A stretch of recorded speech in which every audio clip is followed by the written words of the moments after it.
Hello students, today we are going to start our first unit which is number system. Maths में सबसे पहले मैं basic ही पढ़ाती हूँ बच्चों को नंबर सिस्टम. हम 10th क्लास के स्टूडेंट हैं पर नंबर सिस्टम को पढ़ाने के पहले मैं क्या करती हूँ, सारे कंसेप्ट को रिवाइज करवाती हूँ नंबर सिस्टम, क्योंकि सारे नंबर्स के बारे में पता होना चाहिए और सारे नंबर्स हम क्यों यूज करते हैं ये भी पता होना चाहिए. तो फर्स्ट सेट आपने जब 9th क्लास में पढ़ा है, 9th क्लास में क्या आप छोटी क्लासों से पढ़ के आ रहे हैं, काउंटिंग नंबर्स या नेचुरल नंबर्स. काउंटिंग नंबर्स और नेचुरल नंबर्स. नेचुरल नंबर्स इसका जो सेट होता है, सेट आप देखो 9th 10th में हम सेट फॉर्म में नहीं पढ़ते हैं, तो ये जो नंबर्स होते हैं वो स्टार्ट होते हैं 1 से, 1 2 3 एंड सो ऑन. मतलब यदि हम किसी चीज को काउंट करेंगे, जैसे इस पेन को हम काउंट कर रहे हैं तो दिस इज 1, 2 पेन है तो 2, 3 है 3. तो हम जब काउंटिंग नंबर्स होते हैं तो किसी भी चीज को काउंट करने के लिए जो नंबर्स की रिक्वायरमेंट होती है वो रिक्वायरमेंट होती है नेचुरल नंबर की. और काउंटिंग हम कहाँ से स्टार्ट करते हैं, फर्स्ट से स्टार्ट करते हैं, कभी भी हम 0 से स्टार्ट नहीं करते हैं. फिर दूसरा जो सेट आता जो दूसरे टाइप के नंबर आते हैं वो होते हैं होल नंबर्स. Whole numbers. इन होल नंबर्स को हम डिनोट करते हैं W से. और ये जब होल नंबर्स होते हैं इसमें काउंटिंग नंबर में हम 0 को और ऐड कर दें तो क्या हो जाएगा 1 2 3 एंड सो ऑन. अब इसकी रिक्वायरमेंट क्यों पड़ी, इसको अलग बनाने की रिक्वायरमेंट क्यों पड़ी, इसको हमने होल नंबर क्यों बोला? तो इसकी रिक्वायरमेंट इसलिए पड़ी कि मान लीजिए कोई मैच हो रहा है और मैच में का स्कोर है 0, एक टीम ने कोई भी गोल नहीं किया है और दूसरी टीम ने 3 गोल किए हैं. अब गोल्स क्या है, काउंटेबल थिंग्स है, तो हमने जिस टीम ने 3 गोल किए हैं उसके हमने स्टार्ट कर दिए 1 2 3 गोल्स. लेकिन जिस टीम ने कोई भी गोल स्टार्ट नहीं किया है उसको हम काउंटिंग नंबर में कैसे लिखें, तो हमने यहाँ पे इसमें 0 को इंक्लूड किया. तो काउंटिंग नंबर में हम 0 को क्यों इंक्लूड करते हैं, क्योंकि हमको कई बार ऐसे रिजल्ट्स को बताना होता है जिसमें कोई भी काम नहीं किया जाता है, तब हम उसको 0 से बताते हैं. तो यहाँ पर इसलिए हम होल नंबर के सेट, होल नंबर्स के जो होल नंबर्स है वो हमारे लिए यूजफुल होते हैं. अब तीसरा सेट आता है integers, set of integers. Integers बड़े बच्चे कंफ्यूज होते हैं इंटीजर्स में. इसको हम डिनोट करते हैं Z से या I से. अब वो सारे नंबर जो नेगेटिव है, -2 -1 0 1 2 3 एंड सो ऑन. मतलब इंफिनिटी से लगाकर माइनस इंफिनिटी, तो हम माइनस उसको नाम देते हैं ये बताने के लिए कि हम नेगेटिव साइड पे जा रहे हैं. माइनस जैसी कोई चीज इंफिनिटी के साथ में होती नहीं है, बट हमारी अंडरस्टैंडिंग के लिए हम माइनस बोलते हैं. तो कहां से स्टार्ट हो रहे हैं, माइनस इंफिनिटी से प्लस इंफिनिटी तक. अब इन नंबर्स की रिक्वायरमेंट क्यों पड़ी, तो क्योंकि अब जब तक आपको ये समझ में नहीं आएगा कि हमको सारे नंबर की रिक्वायरमेंट हुई, इसलिए हमने अलग अलग नंबर के सेट बनाए.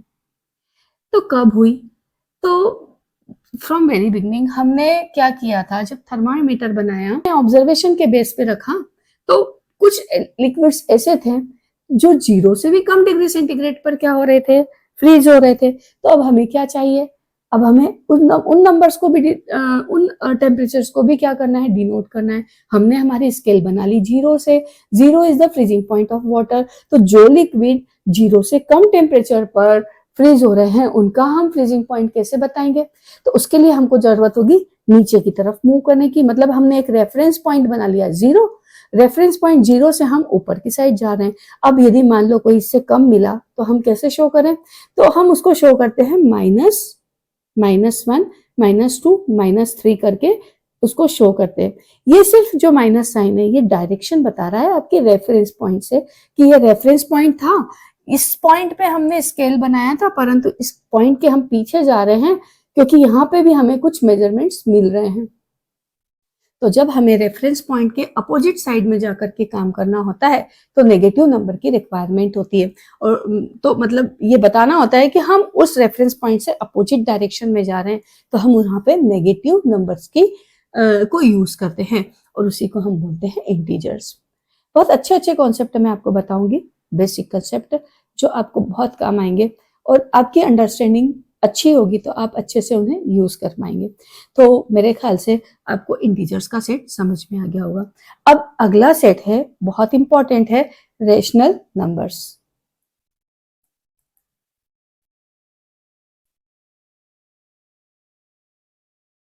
रेशनल नंबर को हम क्यू से डिनोट करते हैं और इसका हम सेट फॉर्म कैसे लिखते हैं?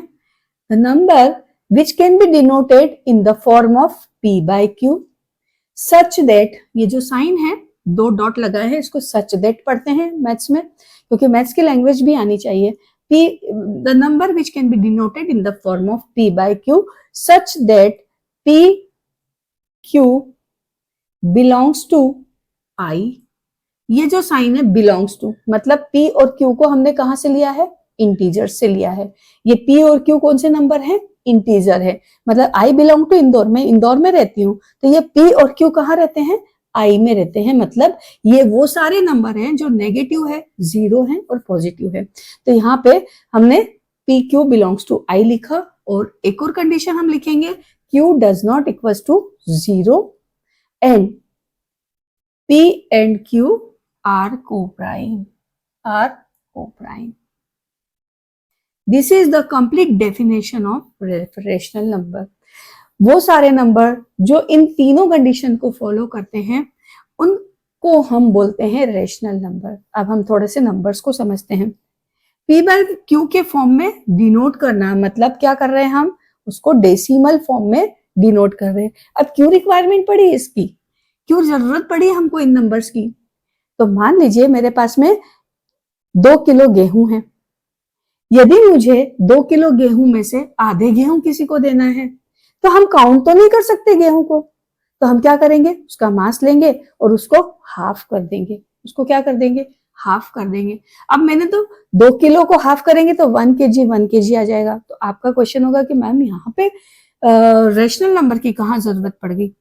तो अब अपन थोड़ा सा और आगे मूव करते हैं। मेरे पास में 2 किलो गेहूं नहीं है, मेरे पास में 3 किलो गेहूं। 3 किलो गेहूं में से आधे गेहूं मेरे को मेरे पार्टनर को देना है। आधे गेहूं मेरे पार्टनर को देना है तो हम काउंट तो कर नहीं सकते, तो हम क्या करेंगे? उसको आधा करेंगे, उसका मास लेंगे और उसको आधा करेंगे। अब 3 केजी आया, 3 केजी को आधा करेंगे तो 1.5 केजी आएगा। तो 1.5, अभी तक के जो नंबर्स हम जानते थे उसमें हम फ्रैक्शनल नंबर नहीं जानते थे। तो अब हम कहाँ पे आ गए? फ्रैक्शनल नंबर के सेट के नंबर के ग्रुप पे आ गए। फ्रैक्शनल नंबर में अब हम फ्रैक्शन में चीजों को करने लग गए, क्योंकि वो चीजें जो काउंट नहीं की जा सकती है उनको हम किसी न किसी तरह से बांटने के लिए, हिस्सा करने के लिए फ्रैक्शन में जाते हैं। तो हमें उन नंबर्स की भी जरूरत पड़ती है। मतलब ये सारे वो नंबर होंगे जो डेसिमल फॉर्मेट में लिखे जा सकते हैं, पर अभी ये इनकम्प्लीट बात है। डेसिमल फॉर्मेट की बात अभी मैं एक्सप्लेन करती हूँ, पर आपको ये बात समझ में आनी चाहिए कि वो सारे नंबर जो p अपॉन q के फॉर्म में लिखे जा सकते हैं, जहां q कभी भी जीरो नहीं होगा। तो देखो इस बात को और एक्सप्लेन करती हूँ। फॉर एग्जाम्पल मेरे पास में है नंबर 5। क्या ये रेशनल नंबर है? तो मेरा आंसर होगा यस। इस नंबर को मैं p बाय q के फॉर्म में लिख सकती हूँ, तो ये यस लिख सकती हूँ। मैं इसको लिख सकती हूँ 5/1। अब देखो 5 भी इंटीजर है और 1 भी इंटीजर है। 1 भी मैंने कहां से लिया? इंटीजर के सेट में होता है। 5 भी इंटीजर के सेट में होता है। तो 5 क्या है? 5 एक रेशनल नंबर है। अब उसके बाद में हम यहाँ पे देखो q does not equal to zero होना चाहिए था, तो q does not equal to zero. अब अगली बात को प्राइम वाली समझाती हूँ। को प्राइम वाली बात को हम थोड़ी देर में समझते हैं। अभी पहले हम इस बात को समझ लेते हैं कि रेशनल नंबर को हम कैसे डिनोट कर रहे हैं। अब दूसरा नंबर लिया मैंने 3/2। क्या 3/2 रेशनल नंबर है? तो यस, ये रेशनल नंबर है। कैसे रेशनल नंबर हुआ?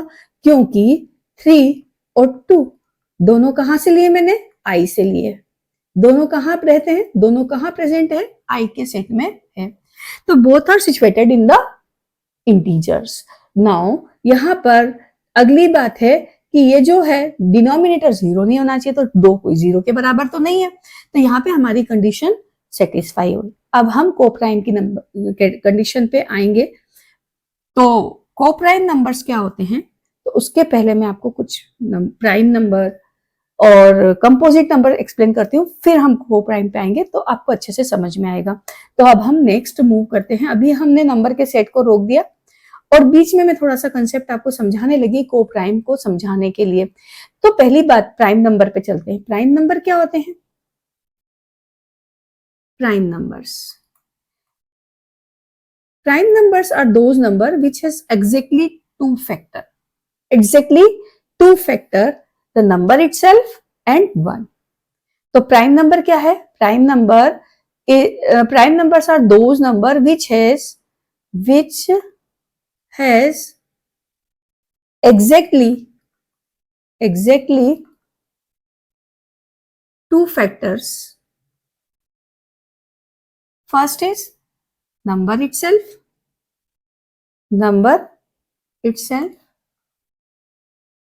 and 1. मतलब मैंने लिया 3। क्या 3 प्राइम नंबर है? चेक करो इसके कितने फैक्टर्स हैं। तो हम इसके चेक करेंगे फैक्टर कितने? केवल एक 3 हो सकता है और 1 हो सकता है। मतलब ये खुद नंबर है और 1 है, इसका मतलब ये प्राइम नंबर है। दूसरी बात, हम 2 पे जाते हैं। 2 को चेक करो। चेक करेंगे तो क्या मिलेगा हमें? इसके 2 ही फैक्टर पॉसिबल है, 2 and 1। दैट इज वाई यहाँ पे 2 भी प्राइम नंबर है, तो यस ये भी प्राइम नंबर है। उसके बाद में अब हम तीसरे नंबर पे चलते हैं और वो है 4। तो आप 4 के फैक्टर्स चेक करें। 4 के जब फैक्टर्स चेक करेंगे तो आपको फैक्टर मिलेंगे 2, 4, 1। इसके कितने फैक्टर हैं? एग्जैक्टली 2 फैक्टर से ज्यादा है। एक 2 है, 4 है, 1 है, तो ये प्राइम नंबर नहीं है। अब हम 5 पे आते हैं। 5 पे क्या होगा? इसके हम फैक्टर्स चेक करें तो इसके फैक्टर कितने होंगे? 5 and 1। 5 के एग्जैक्टली 2 फैक्टर्स है, 5 and 1। तो 5 क्या है? एक प्राइम नंबर है, तो इसको हम राइट लगा देंगे। इसका मतलब वो सारे नंबर्स जिनके एग्जैक्टली 2 फैक्टर्स होते हैं वो प्राइम नंबर होते हैं। तो क्या 1 प्राइम नंबर है? तो 1 के फैक्टर्स चेक करें। 1 के फैक्टर कितने हैं? 1। केवल एक ही फैक्टर है, 2 एग्जैक्टली फैक्टर होना चाहिए, तो यहाँ एक ही फैक्टर है, इसलिए हमने 1 को एक अलग कैटेगरी में डाल दिया और इसको बोलते हैं हम यूनिक नंबर। नाउ अब हम मूव करते हैं आगे और बात को समझने के लिए कंपोजिट नंबर। ये यूनिक नंबर समझा दिया मैंने, प्राइम नंबर समझा दिए। अब हम आ रहे हैं कंपोजिट नंबर्स।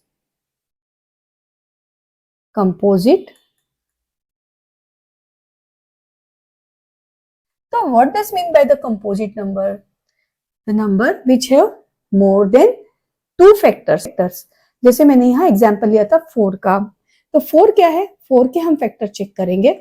फैक्टर चेक करेंगे तो क्या मिलेंगे? 2, 4 and 1. This has more than 2 factor. That is why this is composite number. Now 6 को चेक करेंगे, इसके कितने फैक्टर्स हैं? जब हम इसके फैक्टर्स को चेक करेंगे तो हमको मिलेगा इसके फैक्टर होंगे 2, 3 और 1। इसके भी मोर देन 2 फैक्टर्स है और 6 भी इसका एक फैक्टर है। तो यहाँ पे इसके 4 फैक्टर हैं, तो ये क्या है? कंपोजिट नंबर है, ये प्राइम नंबर नहीं हो सकता है। तो प्राइम नंबर की डेफिनेशन बहुत अच्छी तरह से याद होनी चाहिए, क्योंकि आप जब बड़ी क्लास में जाते हैं तो बड़ी दिक्कत होती है जब तक आपको इनकी डेफिनेशंस अच्छी तरह से नहीं पता होती है, क्योंकि थोड़ा सा भी ट्विस्टिंग होता है तो आप आंसर नहीं कर पाते हैं। Composite number. अब हम आ रहे हैं कोप्राइम नंबर्स पे। कोप्राइम नंबर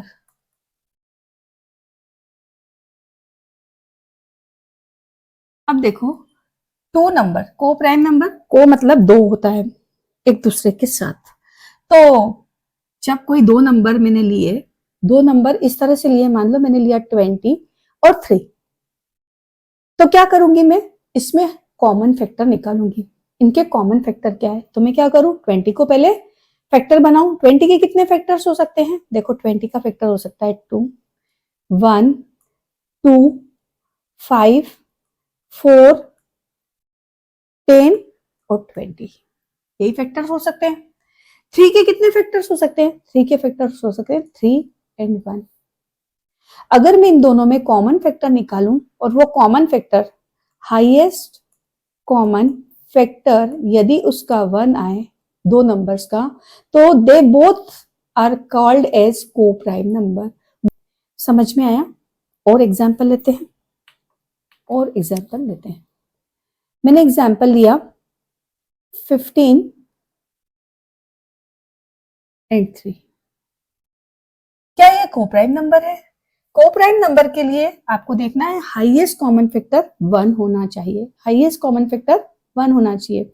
आपको हाईएस्ट कॉमन फैक्टर भी आना चाहिए, मैं हाउएवर बाद में समझाऊंगी सारी चीजें, क्योंकि जब तक बेसिक अच्छा नहीं होता है तब तक कोई चीजें समझ में नहीं आती है। तो मेरा तो उद्देश्य यही है कि आपको बेसिक अच्छा कराया जाए।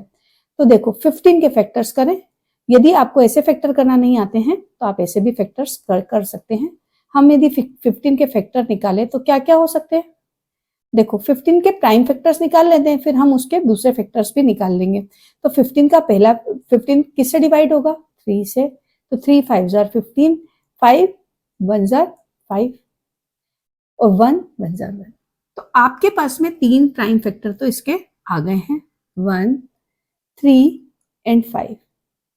अब 15 का एक फैक्टर 15 भी तो होगा, क्योंकि 15 क्या है, 15 से डिविजिबल है।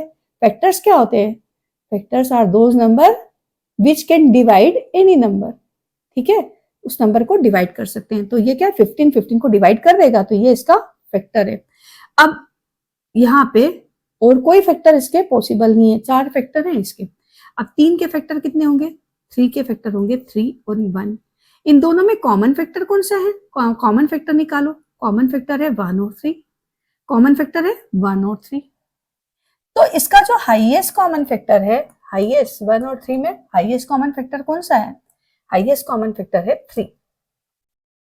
क्योंकि दोनों नंबर का हाईएस्ट कॉमन फैक्टर 3 है, इसलिए 15 और 3 को प्राइम नहीं है।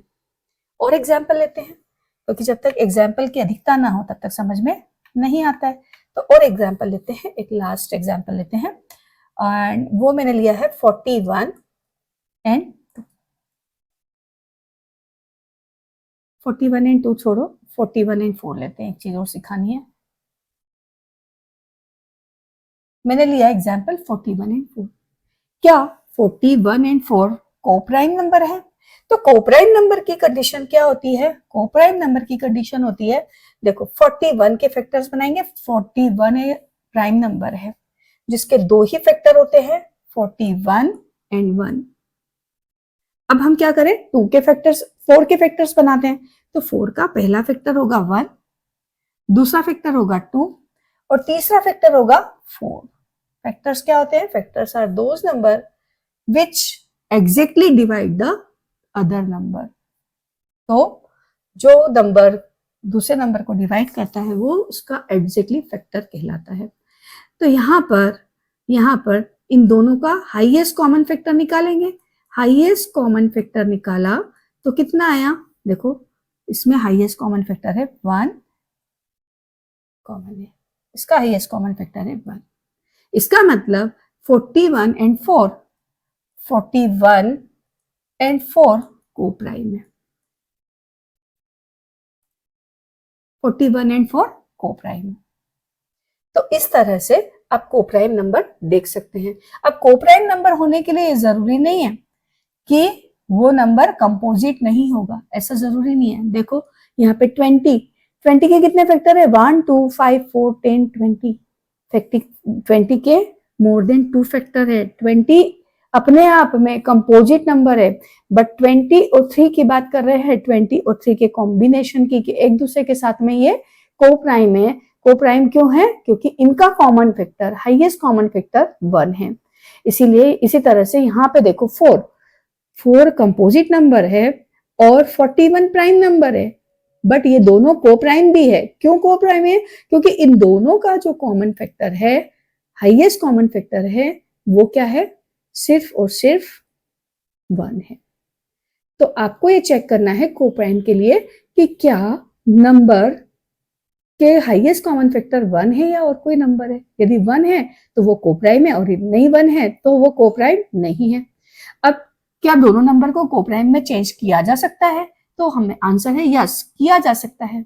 हम क्या कर दें? दोनों नंबर के उसके कॉमन फैक्टर से डिवाइड कर दें, तो हमें क्या मिल जाएगा? उसके को प्राइम नंबर्स मिल जाएंगे। ठीक है, आगे एक स्टेप और आगे चल रही हूं। मैंने अभी एग्जाम्पल लिया था 15 और 3। ये दोनों को प्राइम नहीं थे। 15 and 3 is not को प्राइम। तो क्वेश्चन है क्या इनको को प्राइम में बदला जा सकता है? तो आंसर है यस। को प्राइम में बदलने के लिए हम क्या करेंगे? इसके हाईएस्ट कॉमन फैक्टर से दोनों नंबर को डिवाइड कर देंगे। हाईएस्ट कॉमन फैक्टर से दोनों नंबर को डिवाइड कर देंगे तो हमें क्या मिल जाएगा? को प्राइम नंबर्स मिल जाएंगे। तो यहाँ पे हम क्या करें? देखो 15 और 3 का मैंने अभी ऊपर हाईएस्ट कॉमन फैक्टर कैलकुलेट करा था।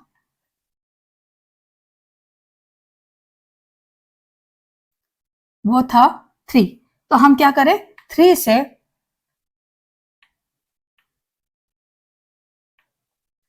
से दोनों नंबर को डिवाइड कर दें। तो 15 divided by 3 and 3 divided by 3। जब हमने ऐसा किया तो हमें जो अगला सेट मिला वो क्या मिला? इनके इक्वल ही होगा वो, और वो सेट क्या मिला? वो मिला 3 5 15। नाउ ये क्या बन गए? को प्राइम नंबर बन गए। अब ये क्या बन गए? को प्राइम नंबर बन गए। अभी मैंने सिर्फ आपको को प्राइम नंबर में चेंज करना सिखाया जब दो नंबर को प्राइम नहीं है, तो मैंने उसको को प्राइम में चेंज करना सिखाया। अब यहाँ पे हम इसी कंसेप्ट को ऊपर रेशनल नंबर के केस में इस्तेमाल करेंगे। रेशनल नंबर का मतलब क्या होता है? नंबर की डेफिनेशन वापस से लिखती हूँ। रेशनल नंबर को हम क्यू से डिनोट करते हैं, और वो सारे नंबर जिनको हम पी बाय क्यू के फॉर्मेट में लिख सकते हैं, सच दैट पी और क्यू कहाँ पे बिलोंग करते हैं? P and q belong to I integers से आते हैं, और q does not equal to 0। और एक और कंडीशन बताई थी, पी और क्यू को प्राइम होते हैं। पी एंड क्यू, अब इसको ऐसे भी लिख सकते हैं, अब इसको हम ऐसे भी लिख सकते हैं क्योंकि सेट ले रहे हैं नंबर का, तो यहाँ पे हम क्या लिख सकते हैं? पी क्यू आर को प्राइम, आर को प्राइम। ऐसे नंबर के सेट को, पूरे ग्रुप को हम क्या बोलते हैं? रेशनल नंबर बोलते हैं। अब हम यहाँ पे अप्लाई करेंगे को प्राइम वाली कंडीशन को। मैंने एग्जाम्पल अब दूसरा ही लेती हूँ। मैंने एक एग्जाम्पल लिया 80 बाय 15। तो सबसे पहले देखो कि 80 और 15, यस 80 और 15 बोथ बिलोंग्स टू आई, तो ये p बाय q के फॉर्म में तो लिखा जा सकता है, और p और q i को बिलोंग कर रहा है। अब अगली condition q does not equal to 0, तो 15 0 नहीं है। और फिर अगली condition p and q are coprime, क्या p और q को प्राइम है? तो ये चेक करने के लिए हम क्या करेंगे? चेक करने के लिए हम इसके फैक्टर्स देखेंगे। डेफिनेशन अजीब लग रही है, बट समझने के बाद में अजीब नहीं लगेगी। देखो अब इस डेफिनेशन को क्लियर करती हूँ। हम डेसिमल फॉर्मेट को कैसे लिख सकते हैं? डेसिमल फॉर्मेट को हम 3 तरह से लिख सकते हैं। डेसिमल फॉर्मेट, तो बात समझिएगा, हम डेसिमल फॉर्मेट को 3 तरीके से लिख सकते हैं। उसमें पहला तरीका होता है, हमने लिखा 5.2, दूसरा लिखा 4.0, तीसरा लिखा 6.3, चौथा लिखा 0.25। ये फर्स्ट वे है डेसिमल फॉर्मेट को लिखने का। दूसरा डेसिमल फॉर्मेट का तरीका क्या होता है लिखने का? दूसरे से डेसिमल फॉर्मेट हमें कैसे मिल सकते हैं? हमें दूसरे डेसिमल फॉर्मेट मिल सकते हैं 5.2222222 इज रिपीटिंग, मतलब हम इसको डिवाइड कर रहे हैं किसी नंबर से, तो हमें टू रिमाइंडर बार बार हमें टू रिमाइंडर मिले जा रहा है। तो ये जो फॉर्मेट मिल गया ये क्या हो गया, रिमाइंडर नहीं sorry to to to to to decimal format मिले जा रहा है। तो ये इनफाइनाइटली चल रहा है, मतलब हमें कोई ना कोई रिमाइंडर जरूर से मिलता जा रहा है, ये कंप्लीटली डिविजिबल नहीं है। दूसरा नंबर अगर मैं और भी लिखूं फॉर्मेट, क्योंकि 2-3 फॉर्मेट समझाने पड़ते हैं, तो मैं यहाँ लिखती हूँ अगला नंबर 27.272727, मतलब एक ब्लॉक पूरा रिपीट हो रहा है, कंटिन्यूअसली 272727 रिपीट होता जा रहा है, परंतु इसका जो डिवीजन है वो अभी भी कंप्लीट नहीं हो रहा है, हमें कोई ना कोई रिमाइंडर मिलता जा रहा है। इसी तरह से एक नंबर और लिखती हूँ 0.372372 ये रिपीट होता जा रहा है। तो बात समझाने की क्या है, यहाँ पे देखो एक नंबर है जो बार बार रिपीट हो रहा है, तो इस नंबर को हम कैसे लिख सकते हैं 5.2 बार। ये बार ये शो कर रहा है कि ये जो 2 है यहाँ पे रिपीट हो रहा है। यहाँ पे मैं इस नंबर को कैसे लिख सकती हूँ 2.27 बार शो कर रहा है कि ये जो 27 का ब्लॉक है ये ब्लॉक रिपीट होता जा रहा है डेसिमल के बाद में। और यहाँ पे अगर मैं इस नंबर को लिखूं तो क्या मिल रहा है 0.372 बार, मतलब 372 इनफाइनाइट टाइम्स रिपीट होता जा रहा है। तो इस टाइप के जो डेसिमल नंबर है उनको हम बोलते हैं नॉन टर्मिनेटिंग रिपीटिंग, मतलब ब्लॉक रिपीट हो रहा है और टर्मिनेट नहीं हो रहा है, इनफाइनाइट टाइम्स चलता जा रहा है। इन नंबर्स को हम क्या बोलते हैं टर्मिनेटिंग, क्योंकि यहाँ पे ये कहीं ना कहीं जाके टर्मिनेट हो जा रहा है, मतलब हमें डिवीजन कंप्लीट मिल रहा है, वो चाहे डेसिमल के बाद कितने भी नंबर आ रहे हो लेकिन हमें डिवीजन कंप्लीट मिल रहा है। तो इसको हम क्या बोलेंगे टर्मिनेटिंग नंबर।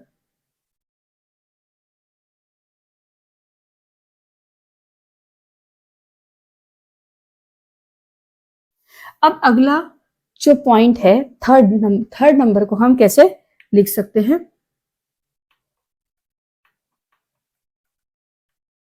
तो थर्ड नंबर को हम लिख सकते हैं, थर्ड नंबर है,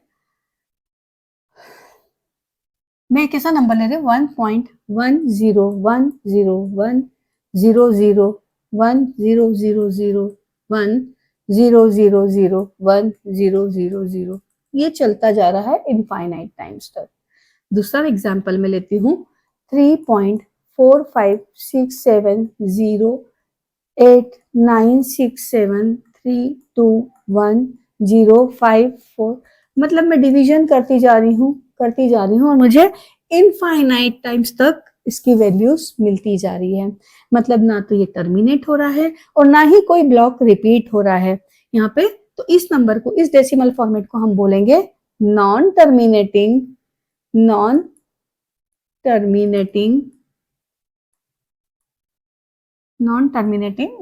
रिपीटिंग नंबर। अभी बताऊंगी कि नंबर हमें कैसे मिले, ये भी समझाऊंगी, लेकिन अब जो हमारी डेफिनेशन थी रैशनल नंबर की, वो थी वो नंबर जो P अपॉन Q के फॉर्म में लिखे जा सके और जिनके P और Q इंटीजर को बिलोंग करते हो, Q does not equal to 0 हो और P और Q क्या है, दोनों को प्राइम हो, ऐसे नंबर्स को हम रेशनल नंबर कहते हैं। को प्राइम नहीं भी होंगे तो रेशनल ही होंगे, क्योंकि उसमें से हम कॉमन फैक्टर हटा देंगे तो वो को प्राइम बन जाएंगे। तो अब यदि हम देखें तो ये जो डेसिमल फॉर्मेट है तीनों, इन तीनों में से किन किन डेसिमल फॉर्मेट को हम P अपॉन Q के फॉर्म में चेंज कर सकते हैं। तो हम फर्स्ट वाले नंबर पे आते हैं, जो हमने फर्स्ट फॉर्मेट डेसिमल फॉर्मेट लिखा है टर्मिनेटिंग डेसिमल फॉर्मेट। तो टर्मिनेटिंग में क्या किया मैंने, 5 पॉइंट, जो हम फर्स्ट वाला फॉर्मेट है वो उठा रहे हैं 5.2। क्या मैं इसको P बाई Q के फॉर्म में लिख सकती हूँ, तो यस लिख सकती हूँ। मैंने पॉइंट हटाया, नीचे क्या लगाया 10, देखो 52/10, क्या 52 आई में बिलोंग करता है, यस 10 आई में बिलोंग करता है, यस, तो ये 50/2 क्या हो गया, रेशनल नंबर हो गया। को प्राइम में बदलना है तो आप इसके हाईएस्ट कॉमन फैक्टर से डिवाइड कर दे। यहाँ पे हाईएस्ट कॉमन फैक्टर कितना है, 2, तो कितना मिलेगा ये, 2 2 जा 4, 26/5। This is rational number which can B represent into the form of p/q। इसीलिए ये डेफिनेशन बनी है, इसीलिए ये डेफिनेशन बनी कि वो फ्रैक्शनल नंबर जो p/q के फॉर्म में लिखे जा सके हों, लग सकते हूं। अब दूसरी बात क्या आ रही है, दूसरा नंबर उठाती हूं, मैं ले रही हूं 0.25। क्या 0.25 को p/q के फॉर्म में बदल सकते हैं? यस, बदल सकते हैं। कैसे? पॉइंट को हटाया, नीचे 2 0 लगाया। अब इनमें दोनों में कॉमन फैक्टर कितना है, हाईएस्ट कॉमन फैक्टर। ये भी रेशनल नंबर है, ये भी रेशनल नंबर है। को प्राइम कंडीशन हमको कहाँ पे जरूरत आती है, इसलिए कहीं पे जरूरत आती है, इसलिए मैंने आपको कंडीशन लिखवाई है। तो देखो 25 डिवाइडेड बाय 25 करूं, क्योंकि हाईएस्ट कॉमन फैक्टर इसका 25 है, डिवाइडेड बाय 25 करूं, this will comes out into the 1/4। तो ये भी एक रेशनल नंबर है। मतलब मैंने जो जितने भी नंबर होते हैं रिपीटिंग ब्लॉक्स, उनको हम पॉइंट हटाकर 0 लगा सकते हैं और p/q के फॉर्मेट में लिख सकते हैं। अब यहाँ पे एक नंबर और लिखा है मैंने 4.0, उसको भी एक्सप्लेन कर देती हूँ। 4.0 क्या मैं इसको p/q के फॉर्मेट में लिख सकती हूँ? यस, लिख सकती हूँ। पॉइंट हटाया तो क्या बना, नीचे 10 10। अब आप इसको हाईएस्ट कॉमन फैक्टर से डिवाइड करें तो क्या मिल जाएगा, 2 divided by 2, 10 divided by 2, this will comes out to be 2/5. This is rational number. Sorry.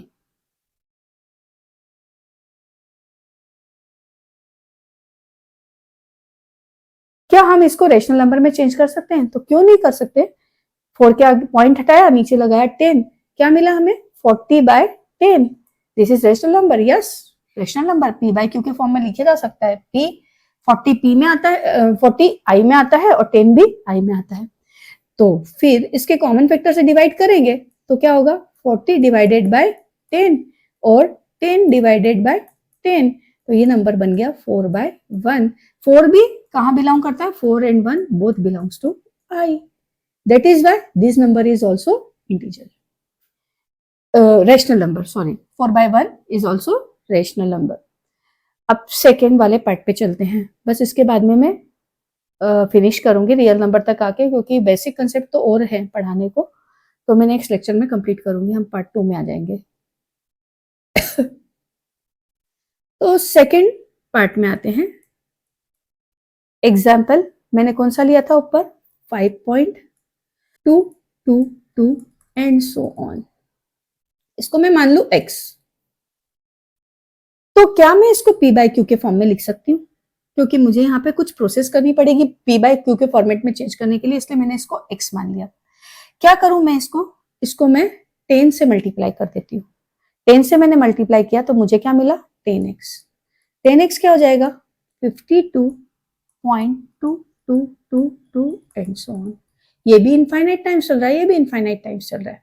मैं क्या करूं, अब ये इक्वेशन नंबर 2 और ये इक्वेशन नंबर 1, अगर इक्वेशन नंबर 2 में से इक्वेशन नंबर 1 को माइनस कर दूं तो मुझे क्या मिलेगा, मुझे मिलेगा 10x will be equals to 52.2222 to infinite times और x equals to 5.2222 to infinite times। जब मैंने इनको माइनस किया तो मुझे क्या मिला, भाई माइनस करेंगे तो ये भी माइनस करना पड़ेगा, ये भी माइनस करना पड़ेगा। 10 में से x जाएगा तो कितना बचेगा, 9x। This will be equals to, देखो ये सारे 2 इससे एक दूसरे से डिवाइड कैंसिल आउट हो जाएंगे, माइनस होके 2 - 2 0 हो जाएंगे। अब यहाँ पे क्या मिला मुझे, 52/5। 52 में से 5 गए तो कितने बचे, 47। नाउ अब मैं इसको इधर सॉल्व कर देती हूँ। तो यहाँ पे आपको मिला 9x इक्वल्स टू 47 और x will be equals to 47/9।